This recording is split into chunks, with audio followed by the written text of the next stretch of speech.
Hi, everyone. Welcome back to Riding into the Unknown. This is episode 44, and I am Christina. Sadly, today we don't have Monica with us because she's feeling unwell, but we have a very special guest filling in for her, Irene Kibuika. And yeah, Irene is a friend of mine from work, and she's here to talk to you, to all of us, about her journey with religion, her relationship with her religion, and what it has been like over the years, how it has shaped her, and the stage that she's at right now and how that has affected other parts of her life. So, hello, Irene. How are you? Hey, I am well. How are you? I'm good. Yeah, no, I'm so glad that we decided to do this because I just mentioned to Irene at work today, like, oh, Moni isn't feeling well. Like, she's been like feeling really bad since yesterday, and we wanted to record about COP26 for this week, but unfortunately, yeah, it's not going to be possible. And yeah, I just suggested to you you'd come on the podcast, like really like randomly, and you agreed. So I'm really happy that you decided to join me. That's amazing. Yes, I am a huge podcast person. Like, I love podcasts. Is So this this your is the first first time one with it? I've ever, yeah, first one I've ever been on. But yeah, I'm Maybe excited and hopefully a the bit nervous. But no, don't worry about it. Hopefully the first one and many to come. So yeah, basically just start describing your experience. So we've talked a little bit about your relationship with religion, and yeah, if you want to fill in the listeners about what it has been like in the past and where you're at right now. I know it's a very broad question, but that feel free is, to yeah, start however you want. okay. So I grew up in a Christian household. So I grew up going to church every week. It was just one of those things that we did. And just like a lot of my earliest memories as a kid is my parents taking us to church. I have a little sister. Little, she's 26. She will always be little to me. So yeah, like lots of fun memories. I was born in Kenya, and I lived there till I was 9. And in Kenya, church is like a huge deal and a big part of a lot of people's lives. And so going to church just wasn't even like a question. And then when I was about 11, I kind of made my own decision when it came to following Jesus, as we would call it in church, and decided to like pursue my own relationship with Jesus and God and all of that fun stuff. And so for me, I just it was one of those things that never felt like a chore. Like it was this amazing thing of like, oh my gosh, little old me gets to have a relationship with the creator of the universe. And so I was like, how freaking cool is that? And that was like really involved in church. So I don't know if anyone of the listeners are church kids, but when you're a church kid, like going to church is not just like a Sunday thing, because there'll be like youth on Fridays or like stuff on during the week. So it's like, it's not just, it was like my community. These were my people. And that's the way it was throughout my teenage years. And then I started to get more involved as I got older, and I started like being more involved in leadership, and also just like growing in my own relationship with God and my own understanding and reading the Bible for myself. And for me, that's the lens in which I use to see the world. So my worldview was very much shaped by my Christianity. And then I remember I've had several faith crises. Crises? Is it Yeah, crises? crises. Yeah. Crises. And the first one happened when I was 18.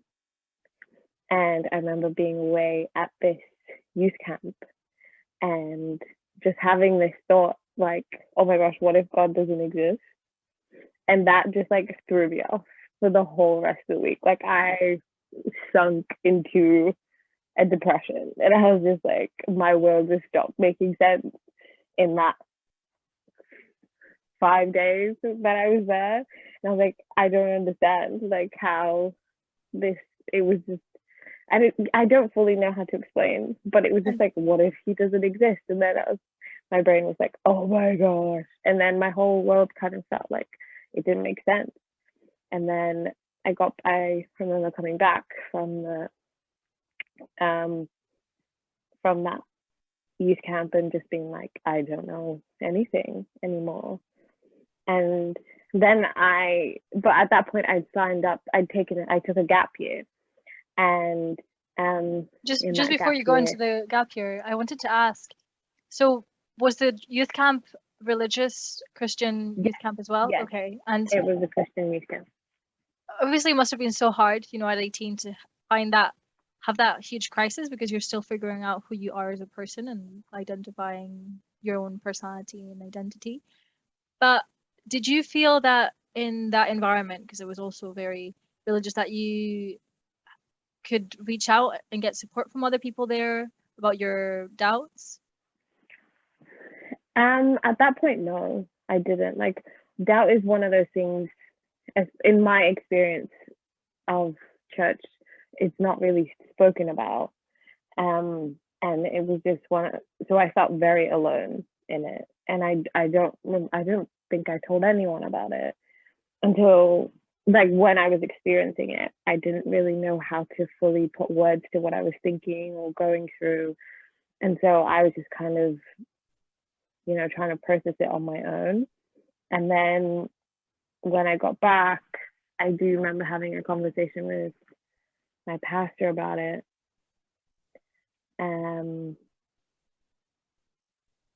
Yeah, and then he was like, yeah, like it's a thing and it happens sometimes, but it wasn't like given that much, like, like it was just kind of like, oh yeah, like this happens sometimes. It was a bit dismissed. It wasn't yeah, like it wasn't, yeah, and analyzed in depth. Yeah, and so I just kind of but then I figured it out, and I had some, I guess, mystical experiences and like at church and stuff, and I was like, no, like God exists. And so we were back on track. So we were off track for like a couple of weeks, and I was like, I don't know who I am or God. And then I was like, no, I'm okay. And I like stabilized again. And then I had taken a gap year from between high school and uni, and I went and I like served at my church in that year. That's how like important it was to me. It was kind of like at that point I'd kind of decided that's what I wanted to do with my life. I wanted to like be in ministry and be a pastor. And so I'd given up a year of my, given a year of my life to like serving my church and going and learning about, because I was going back and forth between Manchester and my church. So like in Manchester, I was doing like an internship thing and getting classes on church history and the Bible and all this stuff. And then I would come back on Wednesdays and then like serve at my church Thursday to Sunday, and then do that every week. And then in that year, like I was still struggling with doubt, but I had just gotten busy with doing churchy stuff. So it was like, I was like, no, I'm okay. Like God, we're good. Me and God, we're fine. And then I went to uni, and that was an experience because I think I was very sheltered as a child, and a lot of my friends were Christians, and being a Christian kind of meant that you don't do the whole like, well, not for everyone, but for me, I'm like such a rule follower. I love a rule. I'm like, you tell me not to do something, I'm not going to do it. Like especially then, not so much now, but I was not like one of those kids who was trying to rebel or trying to like go against their parents, or I was like, yeah, you tell me to be home at a certain time, I'll be home. I'm not going to go out drinking. I didn't feel the need to try drugs. I'd watched enough of those like drug videos at school and they scared me. And I was just like, no, I'm not being that person. I'm not being a statistic. So I was like, no. And so when I got to uni, it was like, oh, wow. It was like such a culture shock for me because it was just like not what I was used to. So Yeah, this is the first time. did you feel a lot of pressure from your peers at uni? No, You no, just stayed like, because okay, I need to follow the rules. This is the way I've been brought up. Okay. I feel like yeah, we're similar in yeah, that sense because I was the same. I was like, I don't know, a goody two shoes. Like I genuinely like always, said, oh, I'm not gonna drink, I'm not gonna do this, like I'm like gonna yeah, study every day, blah blah blah. yeah, And yeah, I didn't feel the need to, yeah, go and party all the time or whatever. Okay. yeah. So you Because just like, stayed with you had a group as well? Did you find people who were similar to you yeah, at university? yeah. Like I found a church, I found some Christian friends, but then with uni, I also had like my non-Christian friends who were like my party friends, and I still like to party, but I didn't drink. So when I would like go out to clubs and stuff, I would just be sober. But I would also be the one leaving at like 4 o'clock in the morning because as much as I like a rule, I also love to dance. Yeah. And so like that's also like a thing of with my family, we are all party animals. And so like I grew up my whole life with like going to house parties with my parents where we would leave at 3 o'clock in the morning and stuff like that. And so it prepared me for that life because my parents were just like, we're gonna be, it's just the way that we do things, like all of our Yeah. parties. That's cool that you went out like partying with your family. That's amazing.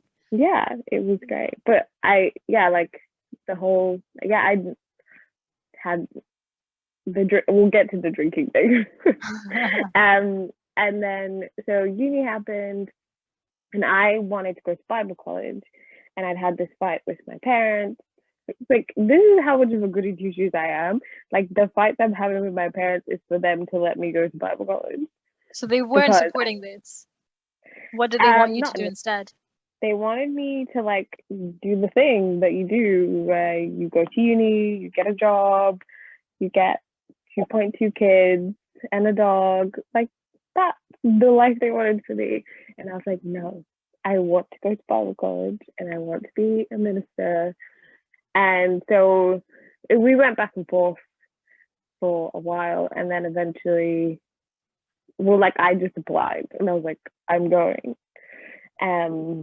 This is when the rebellion starts to kick in a little bit.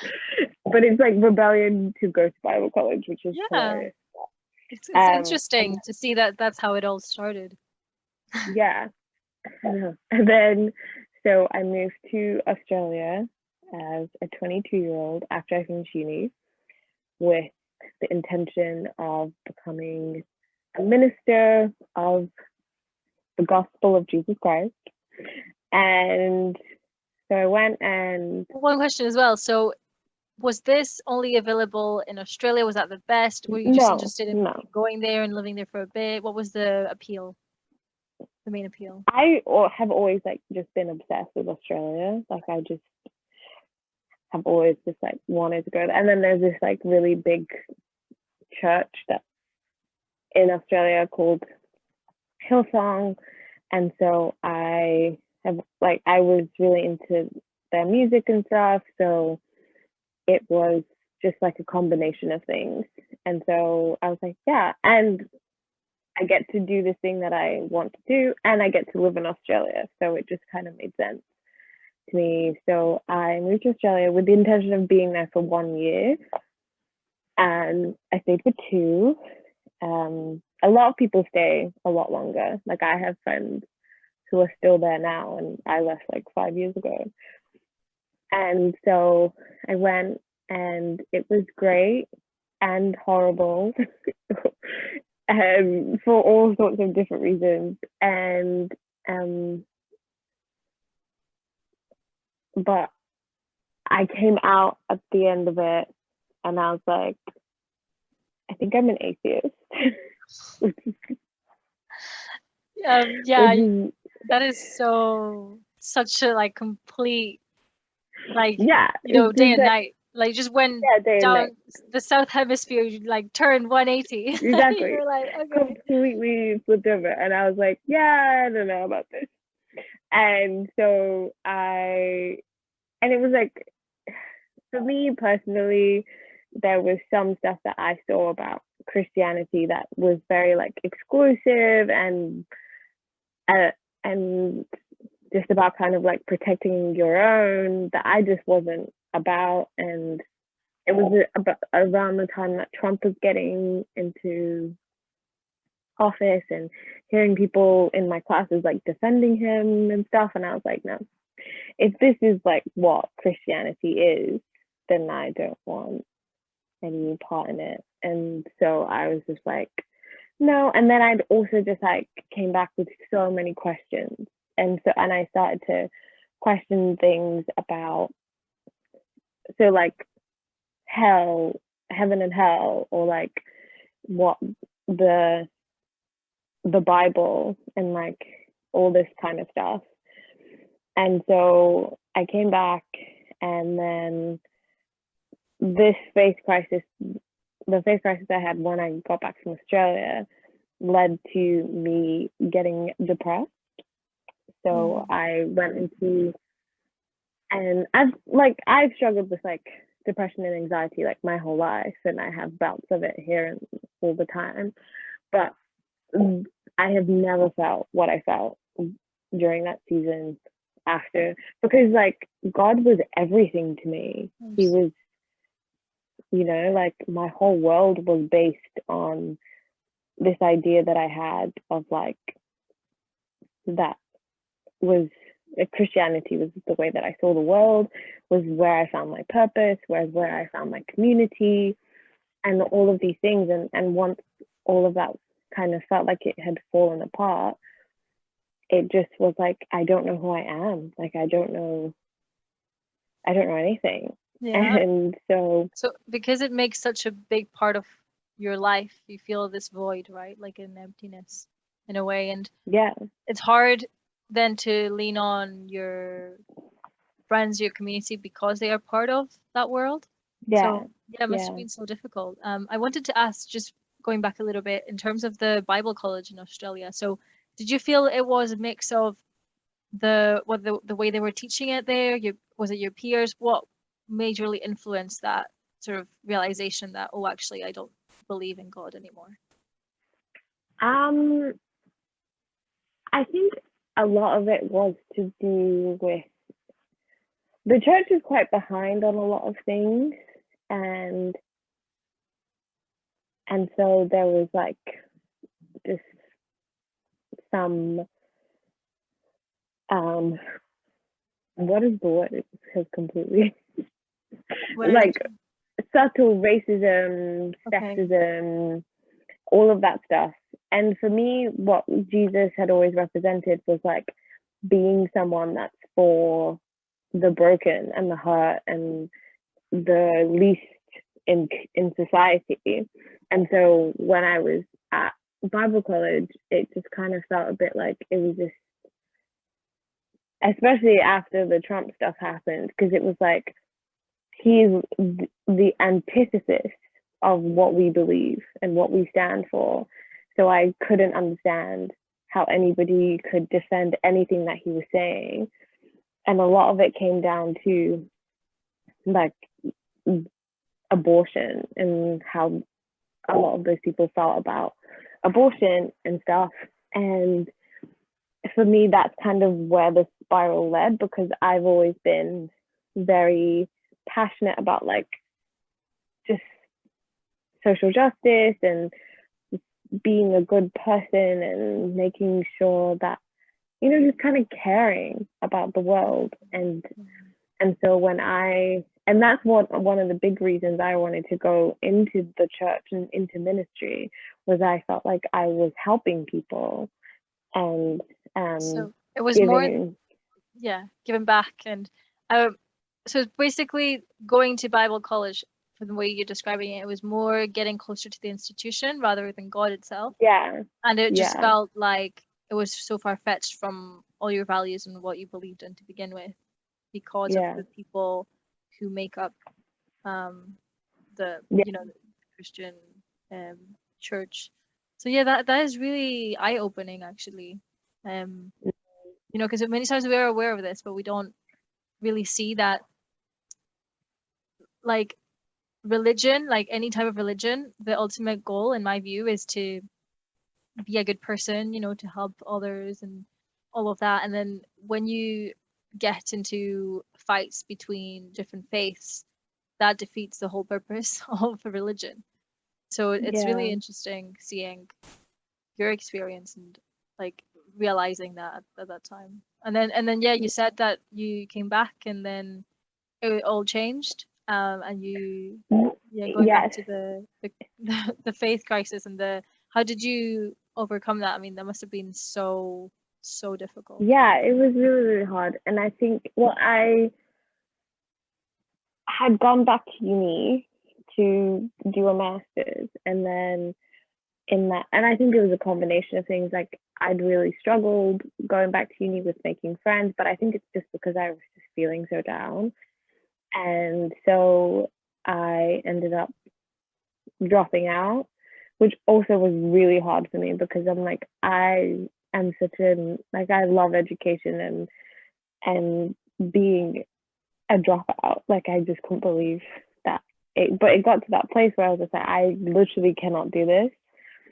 And so I was just like, yeah. And I moved back in with my parents, and I spent a few months just kind of being in bed and like not being able to get up. And I've had like bouts of depression before, but this was the hardest. And also because people are kind of looking at me like, what's wrong? And I didn't fully know how to say it, because owning up to doubt, and like when I'm surrounded by people that, like, you know, our Christianity is what's holding us together, and then people were like praying for me and kind of praying for it to go away, and it wasn't going away, and it wasn't helping my belief in God, because I'm like, God's not showing up. And but like somehow, and then like eventually, like, I just got to a place where I was like, I I went away on a trip to Norway with my friends, dragged myself out of bed, and and being there, I was just like, no, like, I actually have to fight. I have to try. And I'd gone to the doctors, and they diagnosed me with depression, and then but I was like, no, I have to try. I have to.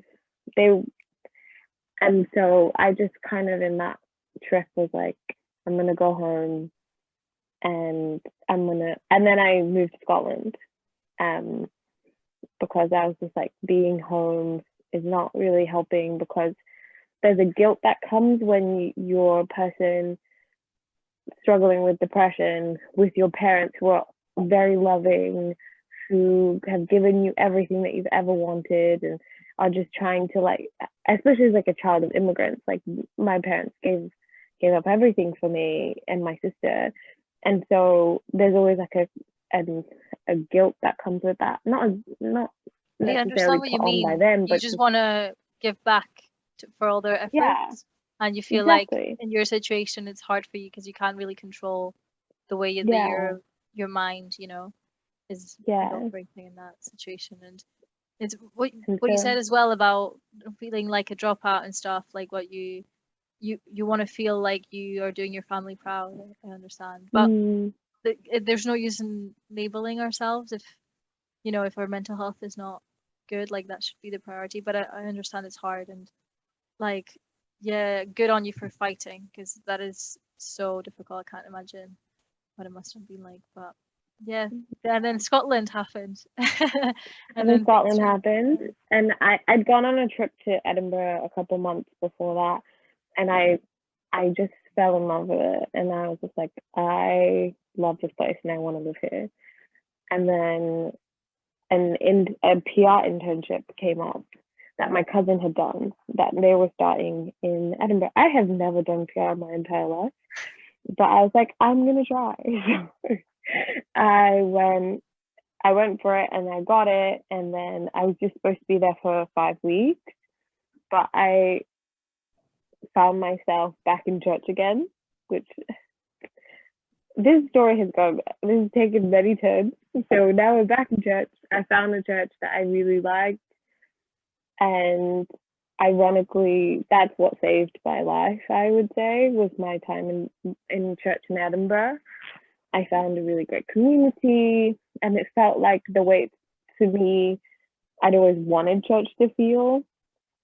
It was led by this guy Nick and his wife, and Nick used to be in a rock band and had found Jesus, and him and his wife got married. They had 2 little kids, and it was just also so I got really involved, and got involved in leadership at church, and a lot of us were like young leadership wise, or most of us under 30. And so it was like, we didn't have to run a church. I don't know why anybody really trusted us to do it, but we did it, and it was great, and it was fun, and I felt like I don't know, for me, church has always just been like a safety blanket. I know how to do this. This is something that I'm good at. I feel most just comfortable there in that space. Yeah, most myself. And so I found myself back in church and but obviously, I was still struggling. I was still, but I felt like outputting was that helped me, feeling like I was serving a purpose, feeling like I was helping people, helped me, not just sit in my own sadness and depression, and I'm like, no, I have a reason to get up. I have a reason to because I'm I have to go hang out with the girls from youth today, or I'm leading the prayer bit on Sunday. So having an outlet, right? Where you really get to help people and do what you love doing, essentially. Yeah. And there's a lot of things about church that I really love, and when it's done right, I still think the church does a lot of good in the world, and even with the church I was in Edinburgh, we were trying to bring refugees over from Syria. It kind of got stopped because of COVID, and we had a food bank, and so we were always trying to serve our community, as well as just so it wasn't just about the institution of our church, but then it was also really nice to see people come in, find friends, find family, find I think one of the things that is a struggle, especially as an adult, is making friends. And church is one of those places where if you kind of fit in and you kind of believe what we believe, it's very easy to find a tribe and find your people. And I found mine, and a lot of them are still in my life. And that's amazing, because you have that similar, you have those values and those interests in common, so you get to connect. Yeah, that's amazing that you still keep in touch. Yeah, no, I love them. And then the pandemic hit, and I think for a lot of people, the pandemic was, obviously for the world it was huge, but for me personally, it was just oh my goodness. And so the pandemic hit, and I think it allowed me to realize that I'd gone back to safety rather than really dig into those questions that I had when I went through my faith crisis. And rather than really analyze what I believed and what I'd just kind of been I know how to do church, so I'll just do church. And I think it's understandable, because COVID brought with it so much uncertainty that everything is so crazy around you. You want to feel degree of certainty within your life. So you want Yeah. that safety. And yeah, many people in your situation, most people would have done the same, I would think. So yeah, that's Yeah. understandable. Yeah. So once COVID hit, and I was on my own a lot, I ended up moving back in with my parents and just working online. Church moved online, but I think it also allowed me space and time to like really sit with myself and be like, what do I believe? Do I believe this? And like, and for a lot of the questions, it was no, I don't. And I think I'd known that for a while, like, but I wasn't comfortable enough and ready for the consequences of that. Because when you've grown up, because it's not just like about a personal thing, it's not just like, what do I believe? It's like, this is my community. Like, this is my purpose in life. This is what I want to do as a job. And so answering those questions honestly with myself, again, like, I was like scared of what happened when I was 18 and 25 happening all over again. But I think this time around, because of that, because of like the way my journey had gone of like going in and out and in and out, and I just was in a place where I'm like, I don't believe it in the way that this institution has taught me to believe it, and I'm okay for the most part.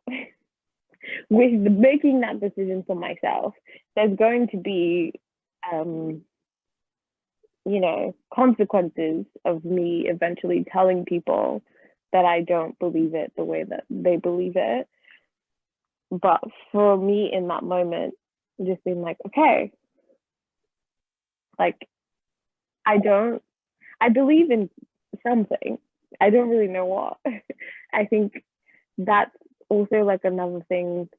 I think why I ended up back in church was like, if I don't believe in this, what do I believe in? And I think I've not been in a rush to find a label this time around of like having to put my views on the world in a box. And so it's just been like, there's an element that's been very freeing in that. And it's just like, I just get to be Irene, and I'm just me. But then it's also like, wait, well, who is that person? Who is Irene? Yeah. Who is Irene outside of church? Who is Irene outside of religion? Because even like in a lot of the ways that other people know me, especially like in my community, like where I'm in Coventry, I'm kind of known as like the church girl. And so it was just like, and I was fine with that because for a long time I was church girl. And so this past like year and a half has been a lot about self-discovery and just being like, what do I like? Yourself. Like? Yeah, I think that's so brave to, choose yourself first and say, okay, this is kind of working, but it's not who I am. It's not fulfilling me because I ultimately don't believe in all of it stands for. So let's take a step back, even because of the consequences that you were mentioning and everything that will cost. Eventually, in the longer term, it will be the best thing for you. And it's a tough journey. Like, as you say, you're still figuring it out, but it's so courageous to one day say, okay, no, like, let's figure out who the real Irene is. Yeah. And I think also one of the things that I'm kind of struggling with at the moment is that whole thing of purpose.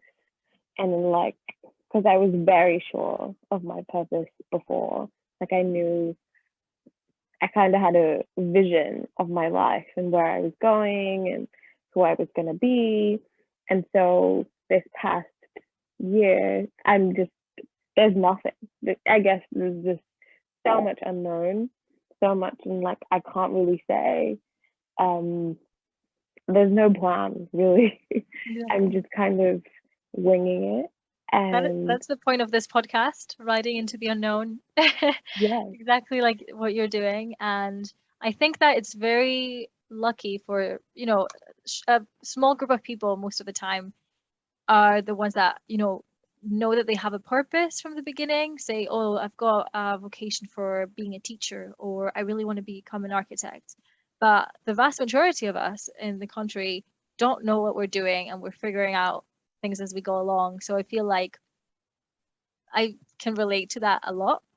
I Mm. I'm just kind of navigating this life, but I don't even know what it is that I'm really good at, what I want to become an expert in. Do I want to become an expert in anything, etc., etc. This is so predominant amongst like people who are like young like us. Like we're just still figuring out, and it's okay. Like we don't need to have all the answers. That's the beauty of life, you know. Yeah. Yeah. It's very true. And I think because before I would kind of pray about situations, so I would like go to God with my problems and trying to figure things out. And now I'm kind of looking inward and looking at myself, and it's like, but what do you like, what do you want, and what is it, what kind of life are you trying to build, what kind of person are you trying to be? And I think, yeah, all of those questions I haven't found answers. I mean, I think in terms of the person I want to be, like I want to be a good person, and I want to be a person that when people interact with me, like they leave better than they came, like that. And but in terms of like, what job do I want to do? I have no idea. But I don't think, see, there's this common misconception that our job defines who we are. And for many people, it does. Like what I mentioned before, some people, their job is just the way for them to make a living and, get food to eat, shelter, etc. Basics, also some disposable income. Why not? Let's enjoy life while we're here. But it doesn't have to define you 100%. Like you can also be defined by your hobbies, by the things that you enjoy doing on your spare time, the relationships that you build as well. I feel like there's a really common misconception because a lot of the time when we're making small talk with people, we're like, oh, what do you do? And like that is how we define people. Like, oh yeah, this is the accountant, or this is the dentist. But sometimes that doesn't say anything about them. It's just a role description. It doesn't really tell you about how they are with other people, what their ambitions are, their dreams. And it might sound cliche, but that's why I really like what you just said, because you're taking ownership of your decisions instead of like looking outward to get answers from God or from someone else. You're like, okay, this is me. I'm gonna choose my own path, and whatever that path looks like, you'll figure it out along the way. Yeah, and I think one of the traps that I've kind of fallen into recently is that whole thing of like, because I had, this idea of purpose and who I was going to be, and that kind of went away. So then I was like, okay, maybe I need to find it in my job role. Like maybe I need to then find purpose in what I do for work, and I have to take all of my dreams and all of the things that I love and try and find a job that fits that, and that can be my new purpose. And it's just made me cry mainly. And so, but I think it's scary. Really, yeah, and I think it's really important what you just said, that like who we are as people is not defined by a job role. Like it's not like, but it's very hard it's easy to get lost in that. It's easy. We spend so many hours at work. It takes up so much of your day, and there are societal pressures that you're like, you need. And I think one of the things that I find really frustrating is like that somehow we were supposed to figure all this out by like 18, and then by like 30 you're supposed to be like a CEO, and I'm like, I turned 30 in like 4 months. I am not a CEO, and no Hurry children, up. no dogs. Yeah. So I have 4 months to do all of these things, and I'm freaking out. You have 4 months to have 3 kids, like a big house, 3 pets. To have a job and a side hustle, and all of these things figured out in 4 months. I think, yeah. So right after this, I'll get on that. Mm-hmm. how to be a boss.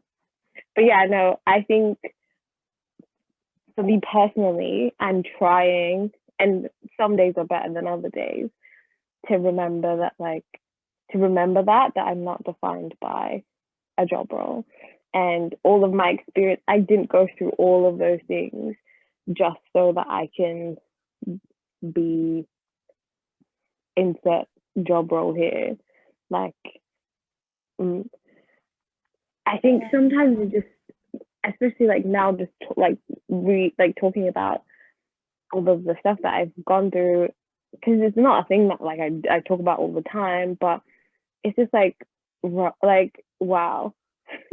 Like sometimes when you survive things, it just becomes like really like you're just like, oh, that's normal, and you forget. But it's like, no, like actually you did a good thing, and exactly. No, give yourself all the credit. And I just want to thank you so much for being so raw and honest and open, because it's not easy. Like, even though you've like, overcome all these obstacles, like it's still, yeah, it's very challenging to talk about, I would imagine. So yeah, thank you. And at this point it has gotten easier, and I think for me that's also like a sign of growth.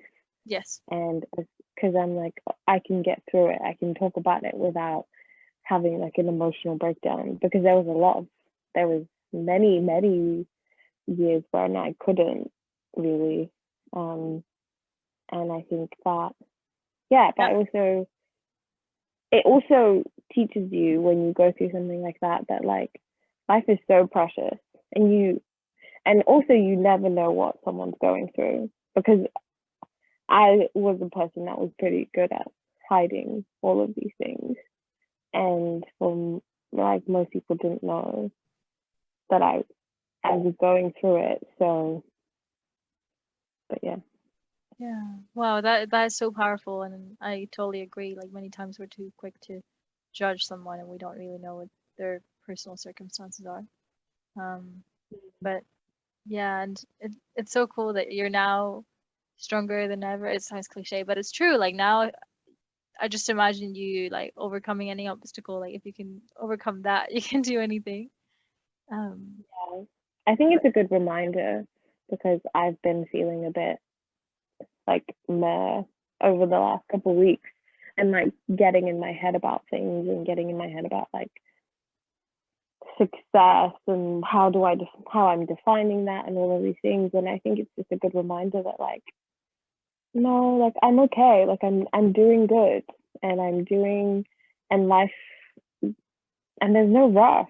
Like, Exactly. Success means you different don't things have, for different people. It doesn't mean owning a Tesla and going on holidays to Barbados. Like, you can be yeah, successful by being happy, by being like helping your community or doing good by people closest to you. Or it can be, I don't know, perfecting the art of drawing on on little teacups. I don't know, like, if you're really into that. So yeah, everyone has their own journey, and there is absolutely no rush in feeling like, we're behind, because we see, especially with social media, like, we see everyone like building their businesses and doing all this, but we, as you said, we don't know what's going on in their lives. Are they happy? Are they not happy? Like, that is not a direct correlation for their happiness, like whether they're making yeah, lots of money or not. yeah. Because I remember there was a day, I think it was like 2 weeks ago, and I was walking to work, and I was just like listening to music, and the sun was really like, the sky was really pretty, and I was like, oh my gosh, I'm happy. Like, like, I love that. and it was just like one of those like moments of realization. It's like there was a point in my life where I didn't think this was coming back, where I didn't think that I was going to be happy again. And to have that moment, and there's like lots of those moments every now and then, and I'm just like, I really, and it can be like that when you're going through something hard. You're like, it's always going to be like this, it's always going to feel this difficult, I'm never going to get through this. But like being on the other side and just being like, oh my gosh, like I'm happy, and I don't have things figured out, and but I think that's also the beauty of life, and it's like it's the journey and the mystery of it. And I Yeah, also just like love the randomness of my life, where I just like keep having random jobs and random days spontaneously and joining the podcast. spontaneously enjoy exactly. And yeah, so I love that, and especially what you said about just smiling to yourself. At the tiniest things, you start valuing those moments where you feel like you've been in such a dark place, and you're like the tiniest thing. You're like, oh, I'm so grateful for this. Um, Sometimes I see that when I'm just walking around on my own on a walk, and I just smile, and I'm grateful for being there for me. Like, because as you mm, said, like you're moving to lots of different cities. I feel in a similar sense that I'm here. I mean, I moved to a new place. I didn't know anyone. I mean, now I know you and a few more other people, but it's like at least I'm grateful that I'm here and I'm good and I'm thriving, even though it's mm, been challenging settling in and whatnot. And thinking back to like darkest times, for example, like in high school, like I struggled a lot because um I I don't know, it was like moving to a new country, like you must have experienced as well, like not really knowing the language, etc., like missing people back home, all of that adjustment. Remember struggling a lot, and then sometimes I think that I'm living my best life now, like I'm really enjoying, like obviously there's ups and downs, but I'm like, if I could just tell teenage Christina, like everything is going to mm, be okay, because it will be. That is such like like a feeling that makes me feel like truly, truly grateful. Like, oof, like look at me now, you know? So yeah, I love yeah, your message. no, That's yeah. amazing. I think that's a cool, like always a good place to go back to is like childhood you and like all of the dreams and goals that that Yeah. little version of you had. And you're talking Sometimes it's about, like, yeah, yeah. I was gonna say you're talking like about growth. Like that is yeah, growth. yeah, and it's like if I was able to tell teenage me of all the things that we've experienced, like I hope she would be proud. I'm sure she is. I'm sure she is. Yeah, but So that's yeah, amazing. it's I mean, crazy. I think we need to wrap up the podcast because it's gone over time, but is there anything like you want to like wrap up by like sharing your beautiful story? Like it was so engaging. I was just barely asking any questions because I was so invested. But yeah, is there anything else you want to add or any message you have for our listeners, like a piece of advice? A piece of advice.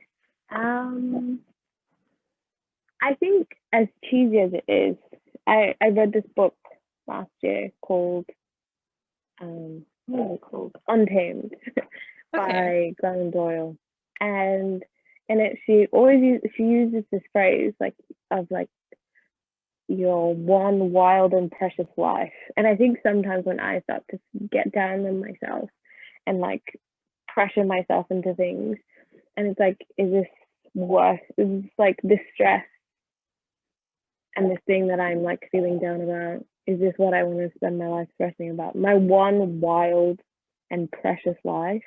And I think just remembering, and it can get hard, especially just in like the mundaneness of life. To when you really think about it, it's just fucking cool. Like that we're all just floating on this rock in space. And yeah, and trust yourself. Trust yourself. I think that would be the biggest thing. It's just like your gut, your intuition is there for a reason.